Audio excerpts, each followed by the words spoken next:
get right to our high school basketball tonight. We'll start with Class 4A regional finals, and both Normal Community and Peoria Richwoods, the Big 12 teams, taking on Western Big 6 teams. Normal Community taking on East Moline. Michael Potts an early three for the Ironmen. But then Dave Witzick's going to call for that lob play off the inbounds, and Chase Caston is soaring and scoring.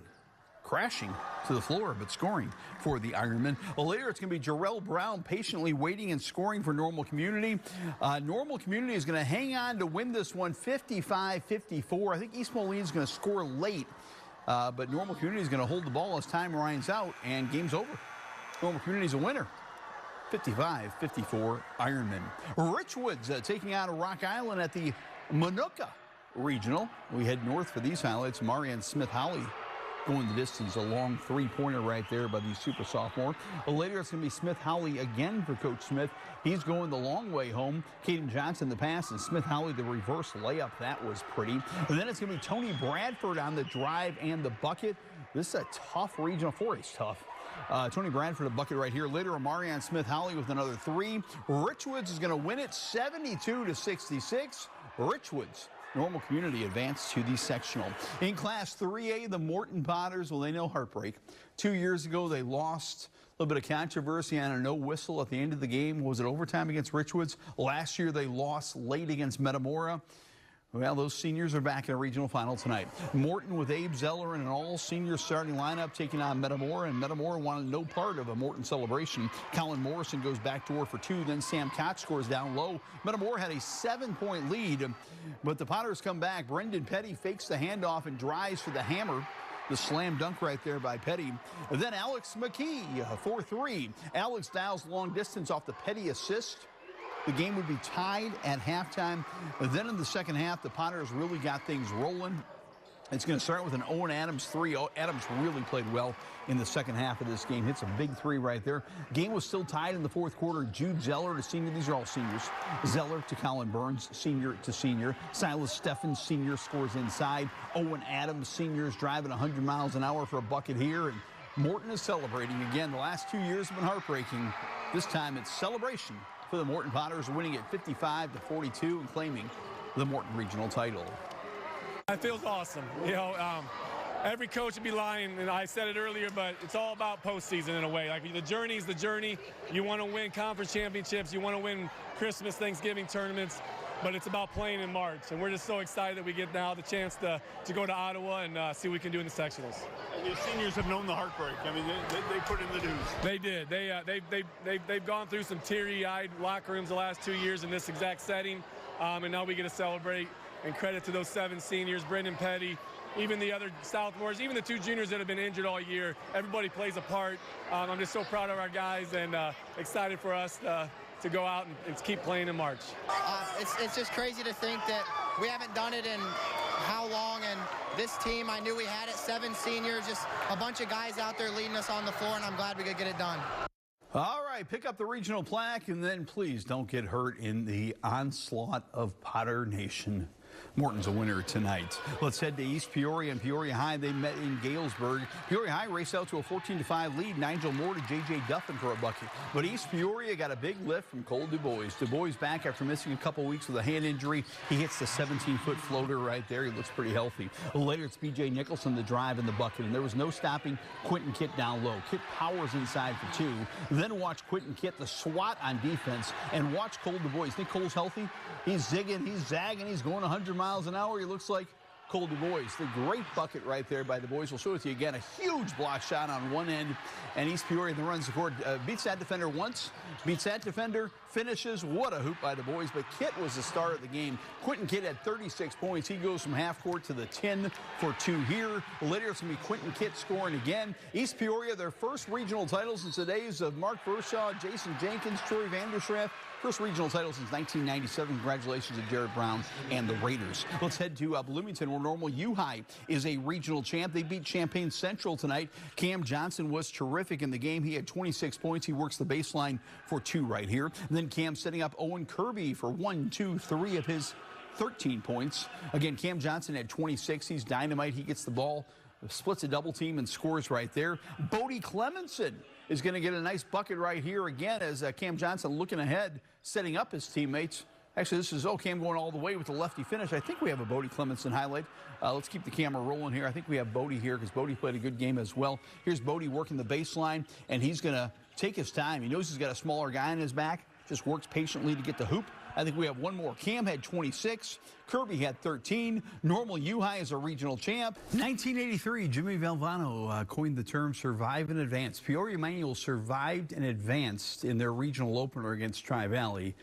Tonight, Peoria Manual played like Peoria Manual. They were on a rampage in their win over Bloomington Central Catholic to take the Tri-Valley title. Again, they were tied with Tri-Valley with a minute to go, had to survive that game. But tonight, they got the running game going. Jaquan Brown, the fast break hoop for Peoria Manual. Bloomington Central Catholics had a great year. Owen Cohn with a nice crossover and finish for the Saints. But boy, when Manual revs up the running game, you're in trouble. Josh Hummels with a beautiful finish right there through traffic. Then watch the two little guards and they can go. Reggie Postlewaite to Taj Tolliver. Tolliver, the high off the window three-point play by Taj. Then it's going to be Reggie Postlewaite. He was the hero in that Tri-Valley victory, scoring the final 5 points as Manual survived. Tonight, Manual rolls 62-29. Postlewaite the bucket. Marvin Jordan's Rams are regional champions tonight, winning the Tri-Valley regional title. 62-29, dominant victory to win the regional title. Just describe the emotions down the stretch for you. It was great atmosphere here. I mean, the guys, they buckled down and they really got to the details, and they started to do everything that we needed to do to come up with a victory. And, you know, the emotions from the guys, as you can see, I mean, they're all over the place right now, but again, I'll let them enjoy this right now, but in about 10 or 15 minutes, on to the next one. And just staying resilient, you know, always battling each other, but staying together as a team. And, you know, being, you know, just being a good brotherhood and being support to each other, you know, that stuff is important. Congratulations to the regional champion Peoria Manual Rams. Congratulations to Farmington. They win a regional tonight, beating top seed Sherrard. How about Caden Bollinger? He's going to dive on the ground, and from the ground, he gets the assist to Jack Ronwald. Jack will catch, shoot, splash, three. Farmington just playing great basketball tonight. Later, it's going to be Boston Smith to Jack Ronwald for three more. Then Landon Crawford's going to find Logan Gardner for a hoop. And boy, Farmington's played really well the last maybe month, maybe 6 weeks. They've really been playing well. They're winners tonight, 72-62. They're taking that regional plaque into the locker room for a big celebration. We're going to hear from the regional champion Farmers right now. Well, the keys to the win today, I think, were mainly that we came out with a lot of energy. Our hometown crowd was there. I've never seen the gym so packed in Farmington. But they made two huge runs at us the second half, and we answered every time. I can't tell you how proud I am of this group. We were 2-9 at one time, and everybody got healthy, and we're playing our best basketball team in the Well, it is awesome. It's awesome for the community. It's awesome for these players. They're always going to have a memory. But I'm most excited about the fans, and especially the little kids. You're going to see a lot of basketballs getting dribbled around Farmington here this year. So I'm very proud of that. Well, what a win for the Farmers. Let's head to Class 1A. We're first we have IVC. I'm sorry, IVC in Riverdale for you. I don't have a script for this one, but IVC, Slopotko with a bucket. Then they're going to go inside to Brady Ward for a bucket. And IVC is a winner or a loser to Riverdale. Riverdale, though, beats IVC. IVC's season comes to an end. Now let's go to Class 1A. Let's go quickly. Let's go quickly to DMAC. DMAC is a winner over Mendon Unity. Long bus ride, but it's a fun bus ride home for DMAC. DMAC gets the win. That's Levi Kaiser with the hoop. Then Jerry Hahn with a three. Later, Sean Dennison's going to work. I'm going to let this one go a little bit longer. Let's go after this Tremont and then Fieldcrest if we can, Dave. But a beautiful bucket right there by Sean Dennison working the baseline. Then Takai Albritton's going to rip down a rebound and actually steal the ball. We'll give him a steal and a three-point play by Albritton. I do want to show Cohen Gilbert because he made a couple of big plays in this game for DMAC as DMAC needed every bucket they could get in a two-point win.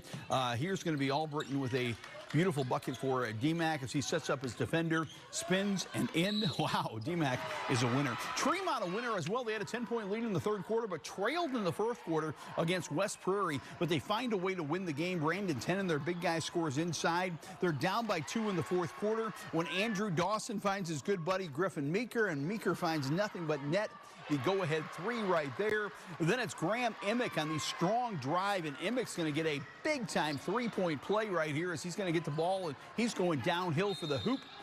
We'll end with another Meeker 3. Tremont's going to get the win 76-70, a high-scoring game. The Flock was rocking tonight. Here's Meeker splashing another 3, 10 in the assist. Tremont and D-Mac both advanced to a sectional. We've also got Brimfield taking on Fieldcrest. We'll show you 2 quick Brimfield highlights. Dawson Troffigan finds Griffin Hom. Boy, Hom's had a regional. Then Connor Doe for 3. And Brimfield is a winner, 66-37. Illini Bluff's a winner. They beat Galva this evening.